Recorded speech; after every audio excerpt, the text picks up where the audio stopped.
Doctor Strange and the Multiverse of Madness. It is a very strange film, pun intended.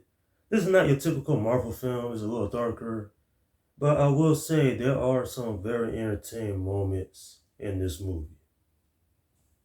Directed by Sam Raimi, this film takes place after the events of WandaVision and Spider-Man No Way Home. In this film, Doctor Strange has to protect America Chavez, played by Socio Gomez. She is a teenager with the power to travel the multiverse, and they have to escape Wanda Maximoff. I have to say that looking at this film, I will say that the horror-esque elements Sam Raimi is known for is in this movie. This is not your typical Marvel film.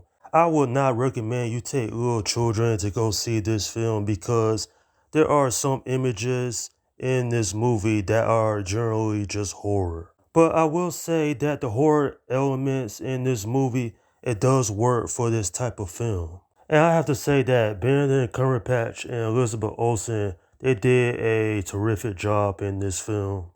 Especially since Benedict Cumberbatch had played multiple versions of Doctor Strange in this movie.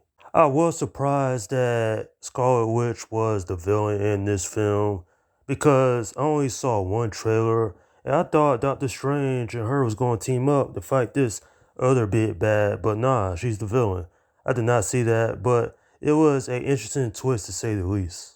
In this film, this is typical Sam Raimi. Not only has he directed horror films in the past, but he also directed the Spider-Man trilogy. And in Spider-Man 2, that scene where Doc Ock had murdered all those doctors, that felt like that could have been a horror movie. But with a film with the title of Multiverse of Madness, there's some crazy shit that goes down in this movie. Nonetheless, though, at the end of the day, if you're a fan of Sam Raimi movies, then check this one out because I believe it is well worth your time. I will say that despite the dark and serious moments, there's also some cheesy moments as well in this movie that made me question, like, this is standard Marvel stuff, but I didn't despise it, but it threw me off a little bit in the film. America Chavez, it's funny because I couldn't really take that name all that seriously.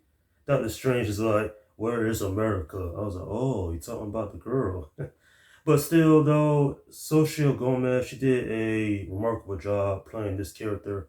I really don't know anything about America Chavez, but I am interested in her character and see what Marvel Studio does with her in the future. She is certainly one of the most intriguing elements of this film. And then you have Scarlet Witch. You really do care about what happens to a character in this movie, despite the fact she's playing a villain. If you've seen WandaVision and what this character been through over the years, in the MCU, then you feel like sorry for her. Like she don't exactly enjoy doing what she did.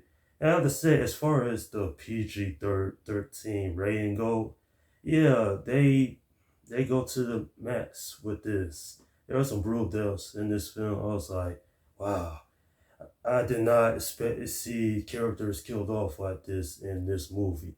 But this certainly is one of those darker MCU films that is not obviously, it's not for everybody. I will say though, what the heck happened to Mordo? Like for real, they set him up in the first Doctor Strange movie, and without getting into any spoilers, he kind of takes a backseat in this film. Another issue I have with this movie is that some of the pacing, it wasn't consistent. It went from the cheesy moments to the dark elements next. And I'm like, if you're going to make a certain superhero film, make sure you stick to one tone and not try to change it throughout. Nonetheless, though, I still enjoyed this film for what it was. And, there are some interesting moments in this film, but I felt like as far as a Sam Raimi directed movie, this was right up his element. I'm giving this film an 8 out of 10.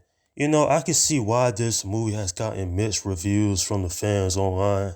Because some people would be confused by certain cameos in this film.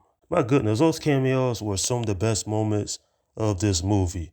And with this being the 28th film in the MCU, Marvel Studios is doing more that I don't really understand in terms of all these new characters. I mean, we went from the Avengers to this. It's definitely tells some very interesting stories when you involve the multiverse. One thing I want to say though, I was a little disappointed with this film. The reason being is because I heard there were rumored cameos that was going to appear in this movie, but those never panned out. I never believed those rumors, but I kind of wish they were true. Still though, despite the flaws that this film had in its darker tone, this is certainly one of the most interesting MCU films that Marvel Studios have done up to this point. This film did a lot of things right with the characters and story and the darker tone that Sam Raimi had for this movie. And that's my review of Doctor Strange in the Multiverse of Madness. Okay, leave your comments down below in the section and let me know what you think about this film if you have seen it. Alright, this is Slim Guy 172 saying peace out.